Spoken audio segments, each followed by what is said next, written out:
Señoras y señores, en el marco de este Congreso Internacional, Congreso Latino también, vamos a recibir para versar sobre el tema la teoría de la Gestalt y la explicación de por qué la terapia Gestalt funciona al doctor Claudio Naranjo. Bienvenido. Lo invitamos, por favor, a ascender a este escenario.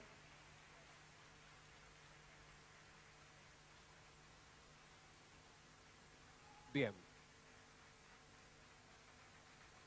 Este es su público y le agradecemos la presencia en este 10º Congreso Internacional de Gestalt, tercer Congreso Latino de Gestalt. Con ustedes, el doctor Claudio Naranjo.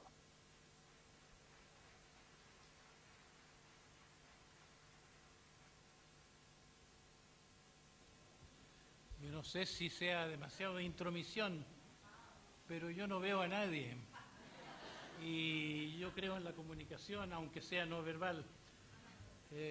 No sé si es mucho pedir y que hubiera un poquito más posibilidad de ver las caras de la gente y saber a quién le estoy hablando y si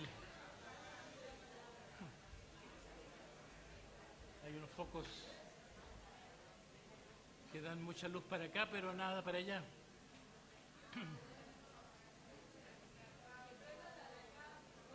Ahora veo el tamaño de la sala, pero la expresión, bueno.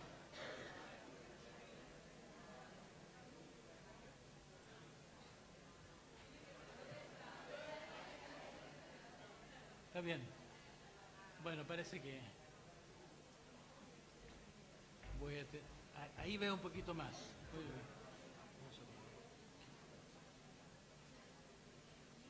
Mejor que no me dejen a ciegas aquí tampoco, porque tengo notas.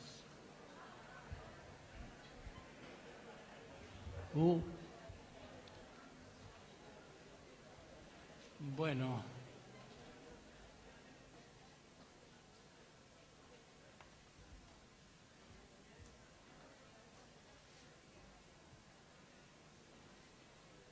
Agradezco mucho la oportunidad de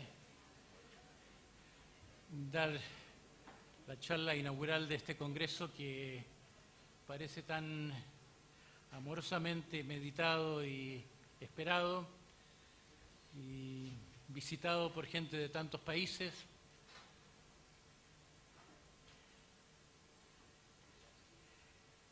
Y el título de lo que voy a hablar ya lo han escuchado, aunque la forma que yo le di fue la así llamada teoría de la Gestalt y la explicación de por qué la terapia Gestalt funciona. Tal vez como explicación preliminar debo confesar el origen subjetivo de muchos de mis pensamientos. Fritz Perls tocó muy profundamente mi vida y cuando alguien toca muy profundamente la vida de uno es muy fácil llegar a un momento en que uno se pregunta qué diría una persona, qué diría, cómo pensaría, cómo sentiría esto y lo otro, y no es difícil imaginar la respuesta. A mí me pasó especialmente después de que se murió Fritz, que empecé a sentir lo que él pensaría y lo que sentiría ante lo que decían sus herederos. Yo fui siempre una persona muy tímida en mi juventud y aún a los comienzos de mi vida profesional. A mí me sirvió el ejemplo de Fritz, que era un hombre muy fuerte, muy confrontativo, muy cortante, como para compensar mi timidez. Pero llegó un momento de mi vida, más allá después de muerto él, que adopté eso que había sido los comienzos de mi vida profesional, en que yo me ponía un poco la persona de Fritz como compensación de mi inseguridad. Esto tomó una forma diferente. Después de muerto él, sentí que era más bien como un ejercicio, ser más directo de lo que había sido, ser un poco blasfemo, ser un poco decir lo que pensaba y lo que sentía sin tantos ambajes. Y el resultado de eso fue que al ser más directo y al ser más crítico sobre algunas cosas que veía en el desarrollo de la Gestalt como gremio, como comunidad, pasé a ser algo así como una oveja negra, como persona non grata a algunos, y eso fue también un estímulo importante. Y debo decir que no solo el aspecto crítico de ser más duro, sino que también esto de jugar a Fritz me llevó con el tiempo a querer completar un poco las cosas que él decía que no coincidían muy bien con lo que ofrecía, porque a veces era un poco altisonante Fritz, ofrecía la gran teoría, pero la práctica de sus contenidos no estaban a la altura, a mí me parece. Y he querido también como redondear la teoría. Bueno, eso como preludio personal. Lo que voy a abordar como tema, como ya escucharon, son dos cosas. Al decir la así llamada teoría, quiero decir que ya de plano que lo que se da en llamar el cuerpo teórico de la Gestalt no me parece que llegue a la altura de lo que en ciencia se llama una teoría. Es un conjunto de opiniones enlazadas por un sentir, enlazadas por una coherencia interna, pero no tanto como un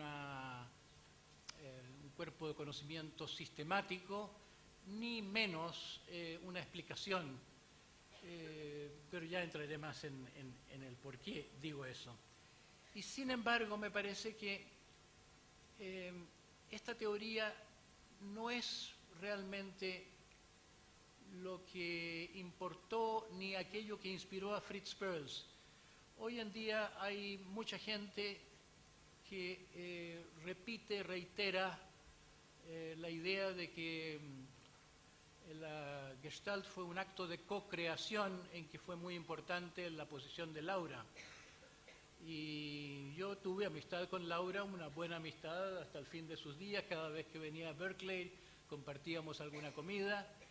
Y a pesar de todo eso, nunca dudé que, a pesar de la injusticia de Fritz, que era una persona muy difícil y que borró a mucha gente de sus agradecimientos, que no dio créditos a mucha gente por algunas influencias reales, a pesar de todo eso, nunca creo que no creo que se pueda decir que Laura fue o nadie más co-creadora, sino en un sentido muy relativo. No creo que existiría la Gestalt sin Fritz Perls, que fue un verdadero padre de este movimiento cultural.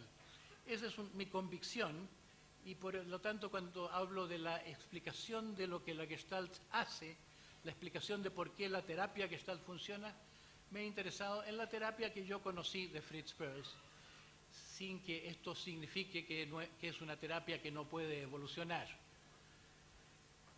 Bueno, ahora al tema propiamente tal. Hablando de las bases teóricas, las influencias, tenemos que empezar por el hecho de que Fritz Perls fue un psicoanalista. Fue un psicoanalista analizado por Fenigel, por Reich, que tuvo como análisis didacta a Karen Horney, una persona que llegó a decir en su vejez: psicoanálisis, te he dado los mejores años de mi vida, con humor y un poco de regrets, ¿cómo se dice? Como el sentimiento de haber perdido tiempo también, ¿no? Arrepentimiento, sí. Fritz fue, ante todo, un psicoanalista por mucho tiempo. Su práctica se empezó a transformar cuando migró a Sudáfrica, se sintió más libre del gremio psicoanalítico.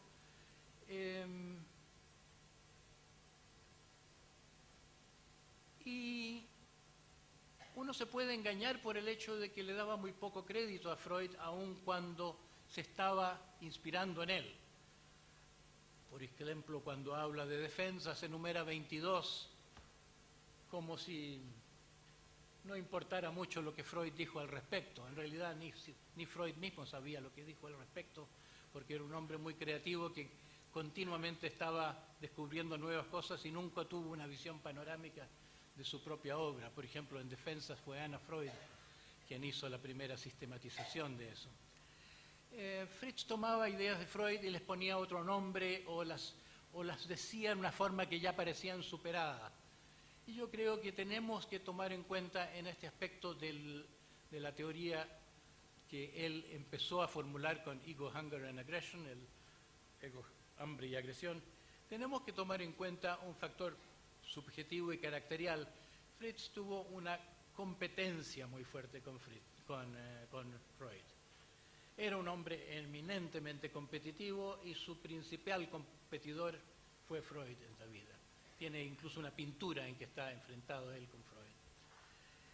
Entonces, el psicoanálisis fue algo que usaba, pero lo usaba un poco como el comodín, como un jugador de póker que tiene un comodín en el bolsillo del chaleco. Usaba la experiencia psicoanalítica y poco a poco sobre esa experiencia que le había llegado a través de su formación analítica, agregaba formas de intervención distintas. Y hay psicoanalistas hoy en día que hacen eso. Son una minoría, pero hay psicoanalistas que están tomando prestadas muchas de las intervenciones de la Gestalt, así como también hay psicoanalistas que están tomando prestadas cosas de la terapia cognitiva y otras. Entonces hay una continuidad del psicoanálisis, una transformación del psicoanálisis en el trabajo de la Gestalt y un ignorar el psicoanálisis aparentemente, retóricamente.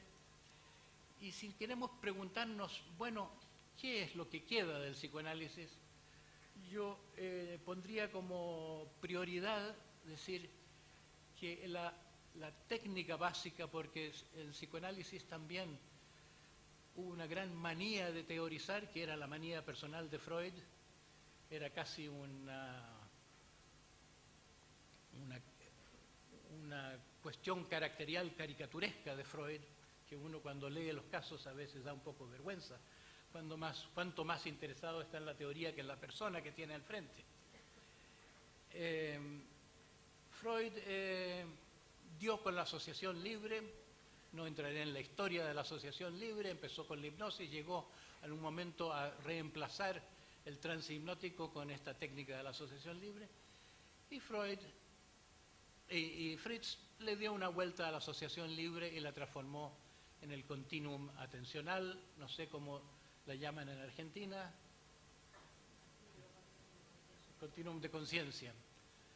La verdad es que awareness tal vez no tenga palabra más cercana que conciencia, a menos que uno quiera entrar en rebuscamientos. ¿Cuál es la diferencia? En ambos casos es el fluir de la mente, pero en un caso se pierde mucho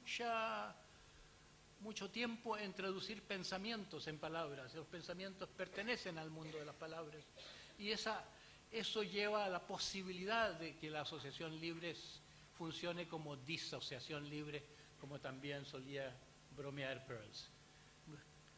A veces es un viaje de descubrimiento en la asociación libre, otras veces la persona se distrae sistemáticamente de sus vivencias, de sus emociones, de su conciencia del presente. Porque en el darle forma verbal a los pensamientos que ya tuvo, casi no atiende a lo que está pasando en el momento. Segunda transformación, en el psicoanálisis no existe la asociación libre como una técnica independiente. El psicoanálisis en el psicoanálisis la idea central es la asociación libre en conjunción con el análisis de la resistencia. Se analiza la resistencia a la asociación libre y así se va haciendo más libre esa asociación hasta que se cumple con ese criterio que Ferenczi proponía, que cuando el paciente logra hacer asociación libre ya puede darse por terminado el psicoanálisis. Bueno, aquí también hay una transformación.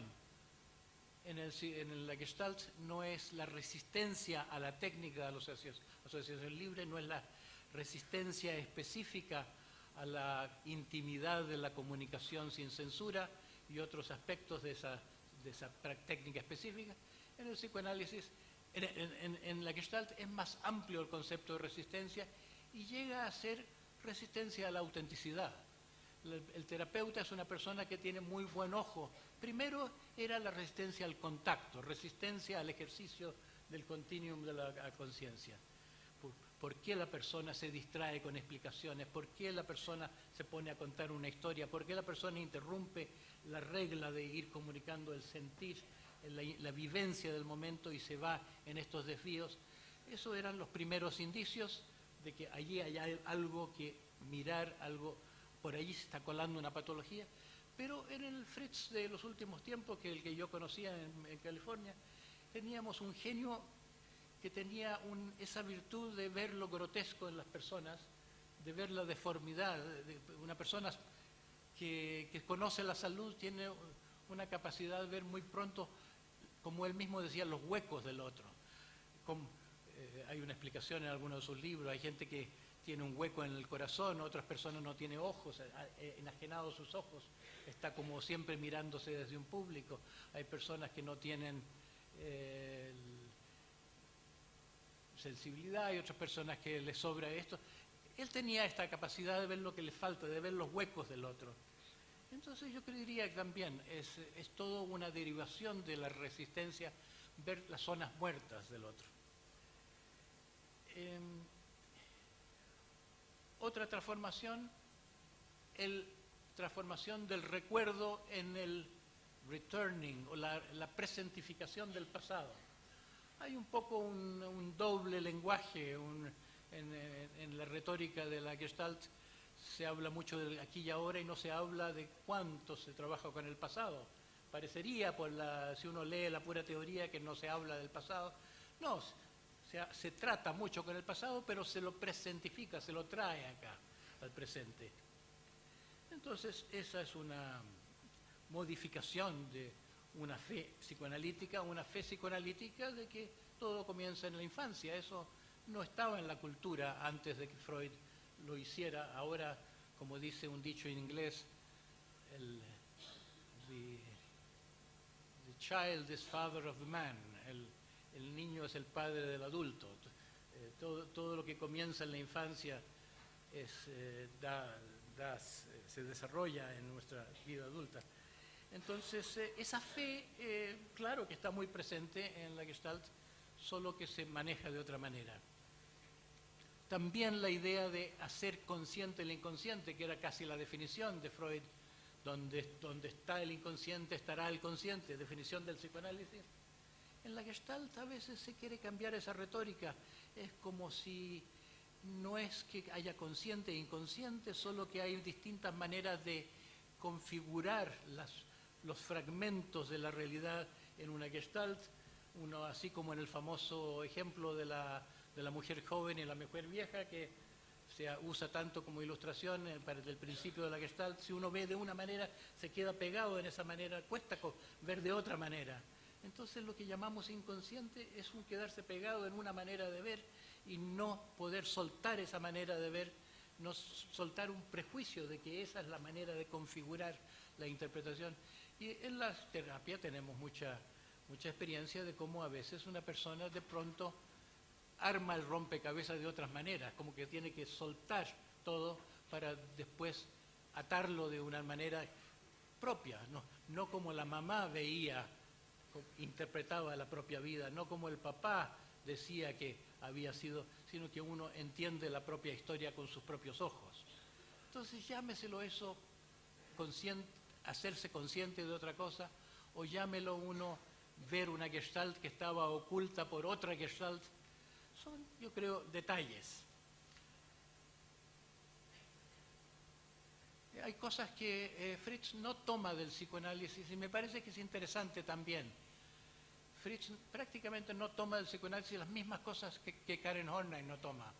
No toma el complejo de Edipo, nunca habla de la sexualización, del amor del niño por la madre o por el padre. Siempre para Fritz fue más fundamental el maltrato que hace la autoridad del niño interior y el deseo del underdog, del oprimido interior, el deseo de ser reconocido, permitido de ser. Se puede decir que hay ahí un asunto amoroso más que esa transformación que hizo Freud de la teoría instintiva. Y el instinto de la muerte tampoco en Freud, en Fritz, a menos que uno lo confunda con el hambre, que es cosa discutible. Si yo me pregunto qué del psicoanálisis es lo fundamental, la herencia fundamental del psicoanálisis, qué es lo que más diferencia hace en el mundo de la Gestalt, yo sí diría sin vacilar que eso que después un poco pintorescamente llamó Fritz el top dog, el superego. El superego fue realmente un descubrimiento de Nietzsche, aunque no le dio nombre. Fue Nietzsche el hombre cuya conciencia penetró el engaño del moralismo. Fue un hombre que solucionó, que fue más allá del moralismo de su madre dominante y supo ver que esa obligación de ver las cosas de acuerdo a esos cánones del bien y del mal eran una manipulación y no una ética verdadera. Freud ha sido citado diciendo que Nietzsche fue el hombre que más se comprendió en la historia. Yo creo que también lo debe haber sentido de Sófocles después de ver Edipo y sentir que esa búsqueda de la verdad en Edipo, cueste lo que cueste y duela lo que duela, lo impresionó profundamente, más allá del complejo de Edipo, entre comillas, específicamente. Pero desde Nietzsche algo cambió y yo siempre pienso que la psicoterapia es la herencia de Nietzsche, es la herencia de esa relativización de la moral y que lo verbalizó Freud con este concepto de que tenemos un super yo que es internalización de una autoridad convencional, de una autoridad social. Eso fue Karen Horney, lo reitera. Karen Horney habla de la tiranía de los debieras, tyranny of should, y Fritz, directamente muy influido por ella, le pone este nombre pintoresco de top dog, que es como un juego con el slang americano de underdog. Underdog quiere decir el oprimido, entonces top dog pasa a ser el opresor. Ahora está saliendo el shop dog también últimamente en el mundo del consumismo. Está jugando con las palabras. Bueno,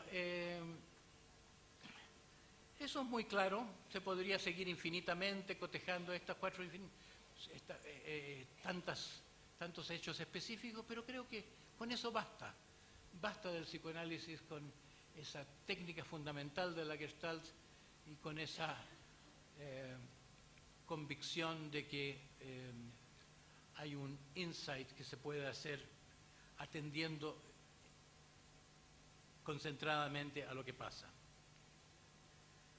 En segundo lugar, como segundo bloque de ideas que influyeron en la terapia y en el pensamiento de Fritz Perls, yo pondría a la influencia de Salomo Friedländer.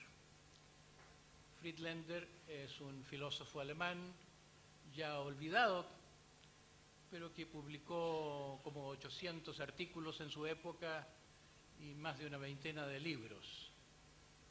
En Alemania hubo quienes lo llamaban el Voltaire alemán.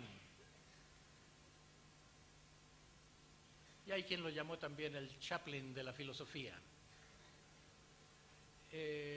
Friedländer tenía dos personalidades literarias, una filosófica y otra literaria propiamente tal. Escribía lo que él llamaba grotesken, escritos grotescos, algunas veces teatrales, otras veces simples caricaturas. Publicó muchos en revistas. Tenía el don de la caricatura, como yo digo que muchas veces los terapeutas tienen, el don de ver la enfermedad desde el ángulo de la salud, ver lo torcido cuando otras personas están acostumbradas a lo cotidiano. Friedlander fue una persona que merece ser mencionada ante todo porque Fritz fue muy poco sensible a la veneración, fue una persona muy poco respetuosa, muy poco dada al sentimiento admirativo, y dice que Friedlander fue la única persona a quien veneró. A Freud no lo veneró, tuvo mucha influencia a través de su propio psicoanálisis y su ejercicio profesional, pero a Friedlander sí, ese fue, él dice, su gurú. Dice que tuvo 3 gurús y uno de ellos fue un gato, otro fue el constructor de Esalen, un hombre que conocí, que era un hombre muy simple y que realmente era muy sabio en un sentido no académico, muy íntegro. Algo quería decirnos con la selección de estas 3 personas para mostrar qué es lo que él apreciaba. Pero Friedlander era un filósofo. Fue un filósofo discípulo de Schopenhauer y un filósofo existencial en el más verdadero sentido, no que perteneciera a tal o cual tendencia, sino porque la filosofía para él era vital. Filosofar no estaba separado para él del vivir. E hizo una profunda crisis porque era un hombre muy sexual, muy erótico, y en su juventud sobre todo. Y es difícil eso conciliar con ser un discípulo de Schopenhauer, porque Schopenhauer fue, como ustedes saben, la primera persona en el mundo occidental que acogió las ideas espirituales de la India. Tuvo un conocimiento del hinduismo y del budismo y desarrolló esto en su filosofía como una propuesta de que la infelicidad viene de los deseos, de nuestros deseos exorbitantes, del exceso de deseos, y que la llave de la felicidad tendría que ser la capacidad de disminuir los deseos. Entonces, este hombre, Friedlander, de intensos deseos y de intensa fe en que Schopenhauer tenía razón, se vio dividido en 2, polarizado en estas 2 fuerzas, hasta que algo le pasó. Descubrió lo que llamó la indiferencia creativa.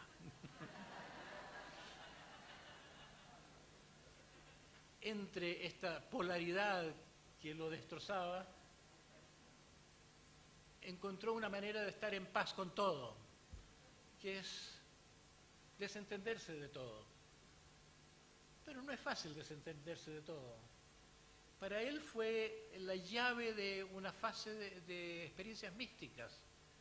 Y él no tenía ni una fe en ninguna religión, no era religioso ni en el sentido convencional de sus tiempos. Y sin embargo, profundamente espiritual, no son la misma cosa, religión y espíritu. Y se empezó a expresar como quien escribe con sangre, para usar la frase de Nietzsche.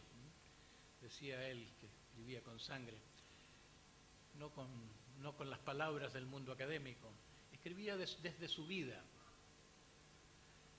Yo creo que lo que pasó con Fritz cuando conoció a Friedlander en el ambiente de la bohemia berlinesa es que lo comprendió profundamente, aunque no le entraba a Fritz el lenguaje filosófico y no tenía paciencia para los discursos de filósofos como tantos otros que se mencionan a veces cuando se quiere dar cuenta de sus influencias. Si alguien dice que hubo influencia de Husserl sobre Fritz, yo que lo conocí bastante bien, yo diría que eso es ridículo pensarlo siquiera. No puede imaginarse que resistiera una sola página de Husserl, Fritz. Y sin embargo, Fritz fue un gran fenomenólogo. fue mejor fenomenólogo de muchos que hablan de fenomenología, porque se interesaba en desvestir el fenómeno, de concentrar la mente en la experiencia vivida más allá de los conceptos. Yo creo que comprendió a Friedland y comprendió este misterio de la indiferencia creativa, lo intuyó y que lo vivió en sí. Yo a veces digo que en su terapia Fritz mostraba grandes niveles de desapego. El desapego no es un concepto que está en el vocabulario de la Gestalt y en la teorización sobre la Gestalt.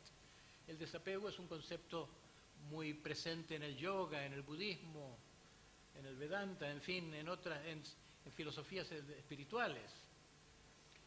Pero parece contradictorio con la Gestalt, que nos parece algo como netamente pasional. Yo creo que es algo parecido a lo del contacto y retirada. Primero, Fritz cuando joven era un contactista.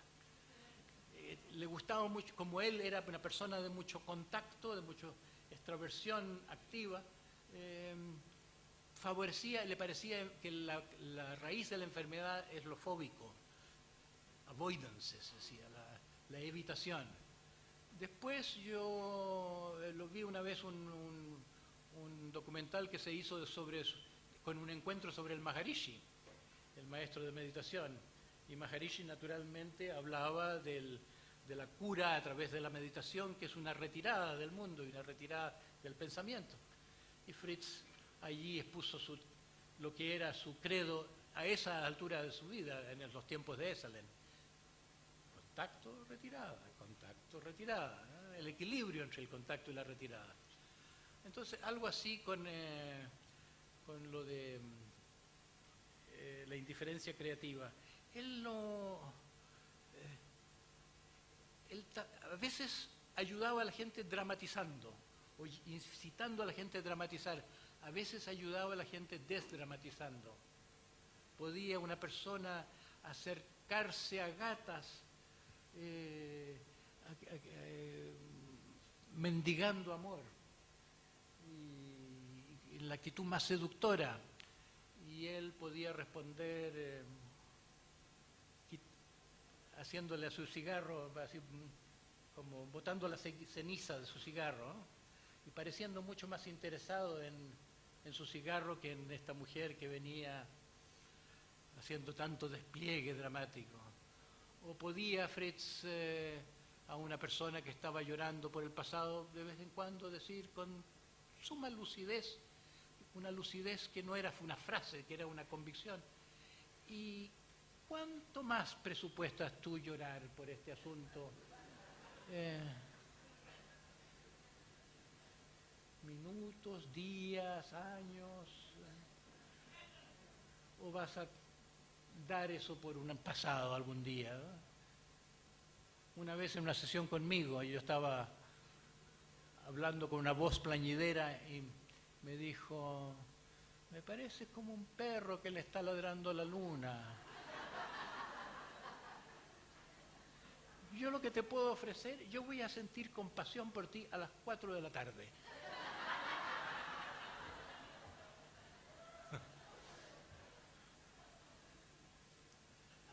Yo siempre le encontraba una mirada parecida a la caricatura de Bodhidharma, el patriarca que llevó el budismo a China, que esos ojos muy fuertes. No tenía los ojos tan saltones, pero como eran unos ojos muy despiertos y ojos que penetraban, ojos implacables, que no se enganchaban con la manipulación del otro, que gesticula para saber si el otro, si lo estás aprobando o no, si lo estás entendiendo o no. Gestos de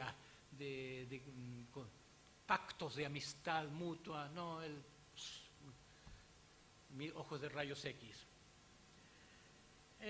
Entonces absorbió de Frank Bach esa intuición de la indiferencia, pero una indiferencia que es la clave a la resolución de las polaridades. Frank Bach, que es un gestaltista alemán y también un pastor protestante, teólogo más bien. Frambach ha escrito un estudio sobre Fritz, sobre Frambach y sobre Friedländer y su influencia en Fritz, y habla de la filosofía polar de Friedländer. Es como un redescubrimiento del taoísmo. No conoció este hombre el taoísmo, pero sí, habla de que el fondo de la conciencia es una unidad, es una conciencia neutra, y que ese fondo se expresa siempre polarmente. Y que ante toda polaridad conflictual, la presencia de ese centro neutro, esa indiferencia creativa o ese desapego, o como Fritz vino a llamarlo, ese punto cero permite que los conflictos ya no son la misma cosa. No es que dejen de ser lo que son las dos partes en conflicto, pero la contradicción se transforma en complementariedad. La situación conflictual es distinta cuando empiezan los polos a bailar uno con otro, a colaborar el uno con el otro. Entran en una armonía que no estaba presente en la situación más patológica. Entonces, ese es un planteamiento muy importante que tiene resabios de filosofía oriental y que hizo que tanto se comparó a Fritz en la época californiana con un maestro zen. Se sentía que tenía que estaba simplemente ahí, que tenía una neutralidad en la cual podía caber una gran fuerza, en la cual podía caber una gran empatía con las pasiones de otros, pero que era algo con lo cual no estaba plenamente identificado. Para darles una idea de Friedländer, me parece que una buena forma es citar algunos aforismos. Él escribió, el primer libro realmente importante que escribió se llamó La indiferencia creativa. A mí me costó mucho conseguir ese libro. Gracias a Laura Pearls pude fotocopiarlo y hablé un poco sobre ese tema en el Congreso de Valencia, el Internacional de Valencia, hace ya más de 10 años atrás, unos 15 por lo menos yo creo. Y en ese mismo libro que trata en una prosa pesada del tema, tiene unos aforismos que yo creo que eran su estilo favorito, así como Nietzsche también tendía a escribir aforísticamente. Y les voy a leer algunos para dar una idea de el mundo de pensamiento en que se movía, que no es fácil, es difícil en el sentido que es difícil la poesía. A ver, la propedéutica para la creación es el olvidar lo preexistente.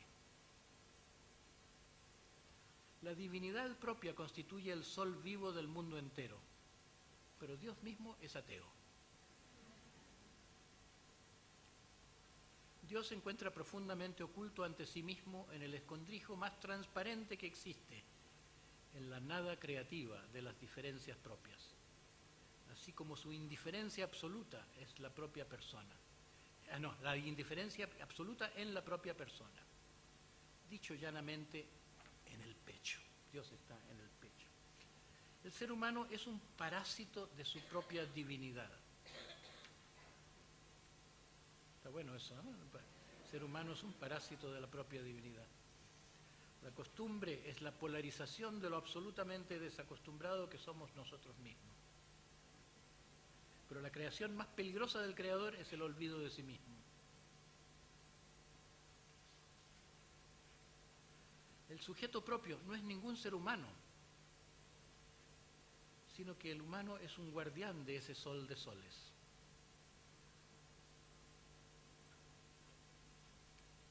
Le monde c'est moi. Lo absolutamente real es íntimamente personal. El milagro del mundo en persona, mágico, maravilloso.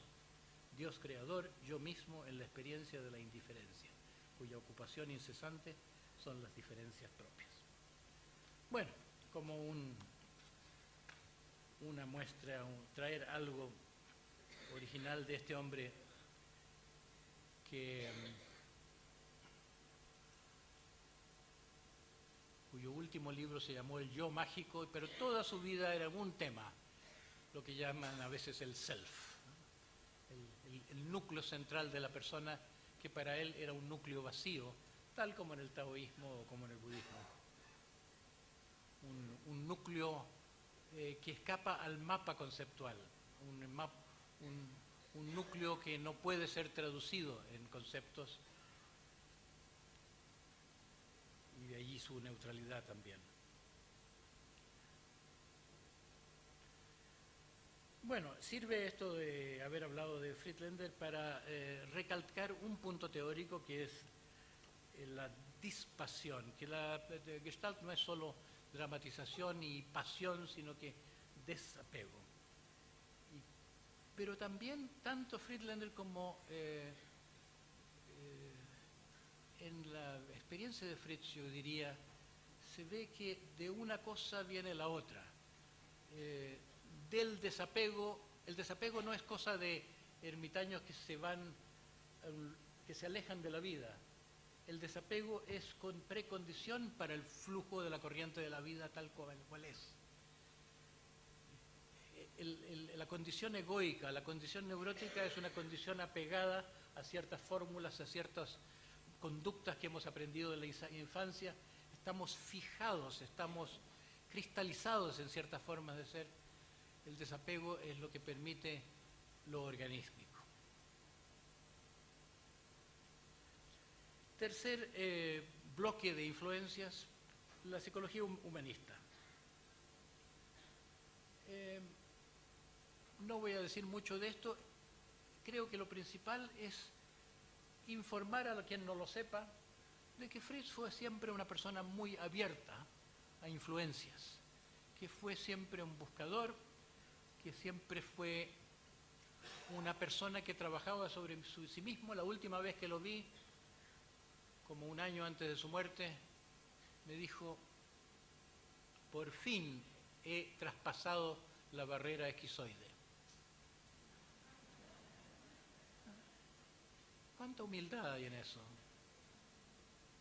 Yo le había ya oído decir que había en cierto modo muerto en la guerra del 14 cuando hubo una explosión en la trinchera, se había dado por muerto y se anestesió frente a la vida, frente a ese trauma. Y varias veces le oí decir: yo todavía no he renacido de esa muerte. Y solo en esa ocasión, ya al final de la vida, eso quería decir que he traspasado la barrera esquizoide, había recuperado la sensibilidad.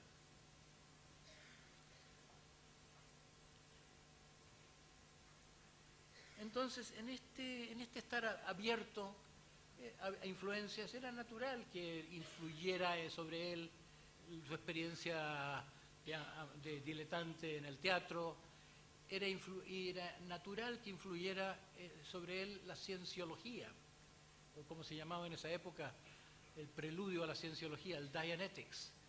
Yo lo primero que leí de Peirce fue el prólogo a un libro del Dr. Winters, no sé cuánto el primer nombre, porque por coincidencias del destino o providencia, un tío mío que vivía en Nueva York, que era hombre famoso como uno de los fundadores de las Naciones Unidas, le mandaban muchos libros de editoriales, y él algunos libros que pensaba que me iban a interesar a mí, me los mandaba a mí. Entonces me llegó este libro sobre A Doctor's Report on Dianetics. Un doctor, así como que querían que uno que tuviera el prestigio de profesional de la medicina dijera algo sobre esta cosa tan extraña de la dienética de Ron Hubbard, que hasta el día de hoy tiene más o menos mala fama en el mundo terapéutico. Bueno, Fritz escribió el prólogo a eso, y no solo escribió el prólogo, sino que fue influido por eso. Esto de volver al pasado no para recordar en forma abstracta como el psicoanálisis, sino sumirse en el recuerdo con los olores, con los sabores, revivir el pasado. Yo creo que lo tomó de ahí principalmente. Otra cosa que Fritz usaba mucho es la repetición de ciertas frases. Te voy a decir una frase, repítela. Mamá, ¿dónde estás? Esa era una que le oí más de una vez. Y la persona empezaba: mamá, ¿dónde estás? mamá, ¿dónde estás? Mamá, ¿dónde estás? Bueno, estoy acelerando el proceso, pero poco a poco todos conocemos el efecto, como la repetición poco a poco va favoreciendo la amplificación por el contacto reiterado con una vivencia. Tenía mucho arte en elegir la frase que le decía, cuando le decía qué a una persona. Es una manera de suplir la conciencia del otro con una frase que del otro después, como una semilla, era invitado a desarrollar. Entonces, entre estas influencias, algunas declaraba y otras no. Por ejemplo, yo tenía un amigo que era astrólogo y era más o menos de la edad de Fritz, un hombre en esa época muy conocido en California, Dane Rudhyar, no sé si alguien conoció a Dane Rudhyar, francés de nacimiento, fundador de la astrología humanista y de una revista de ese nombre. Era músico también, improvisaba muy bien al piano. Tuve la suerte de que se interesara en venir a uno de mis talleres y así trabé amistad con él, uno de los hombres interesantes que he conocido en la vida. Y él se dio un paseo con Fritz en esos días ahí. Y después me dice a mí, le pregunté a Fritz, ¿por qué no menciona a Moreno? Y la respuesta que me dio es, Moreno es famoso, no necesita que yo le haga propaganda.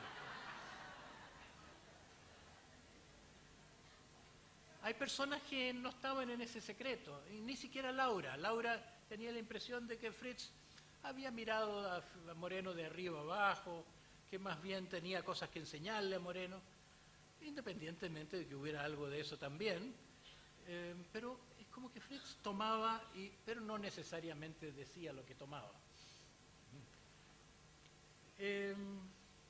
Pero sí, de todas las influencias de la psicología humanista, las más explícitas, quiero mencionarlas, le gustaba mucho, tenía mucha simpatía por Eric Berne, citaba muchas veces el lenguaje de Eric Berne, los malos juegos, muchas veces pese a la intención de no diagnosticar, de no interpretar, le decía a una persona, ahí está jugando al idiota, playing the fool, o haciéndote el pobrecito de mí. Usaba esos rótulos de Eric Berne. Y eso era una cosa muy generosa de él, extrañamente. A Berne tenía simpatía. Y otra persona con quien era muy explícito en la gratitud y el reconocimiento era con Rogers. Y claro que fue una gran cosa para él entrar en la cultura de los grupos, sobre todo con su periodo californiano, la cultura de los grupos de encuentro. A veces se dice que él no hacía propiamente grupo de encuentro, que el modelo de su forma de hacer terapia era el trabajo individual en el contexto del grupo. Eso es más aparente que real. En primer lugar, porque estar en un grupo de Fritz siempre implicaba el compromiso de que en cualquier momento uno es interpelado o puede ser llamado a salir a la silla caliente o como quiera que se llamase. En primer lugar, había un intercambio grupal, pero el efecto, todos lo conocemos esto, el efecto de un desnudamiento, de la intimidad de una persona en un contexto grupal, es un efecto más poderoso que el desnudamiento ante un terapeuta aislado, simplemente porque el grupo es un poco la representación del mundo. Si uno logra hacer un cambio de punto de vista frente a un grupo, eso tiene mayor posibilidad de trasladarse a la vida que en una alianza, en un episodio prácticamente secreto con un terapeuta individual. Bueno, ahí lo dejo, porque eso basta con decir grupos para comprender que esa fue toda una avalancha de influencias del movimiento de grupos y coincidió, claro, Fritz en Esalen con Will Schutz, que era el representante de todo ese movimiento. Otro acápite, otro capítulo de este hacer acopio de influencias. ahí juntaría teoría de la forma o Gestalt, el holismo, la teoría del campo, la ciencia de los sistemas de von Bertalanffy y la semántica general de Korzybski. No cabe duda que Fritz simpatizaba con las ideas de todos estos pensadores. Ya Karen Horney, de quien fue una persona tan cercana a él y quien fue quien lo trajo a Estados Unidos en cierto modo, porque le dio el affidavit, ya ella, si uno lee el libro de Arrietty, esos volúmenes sobre Handbook of Psychiatry, el manual de psiquiatría de Arrietty, Karen Horney no aparece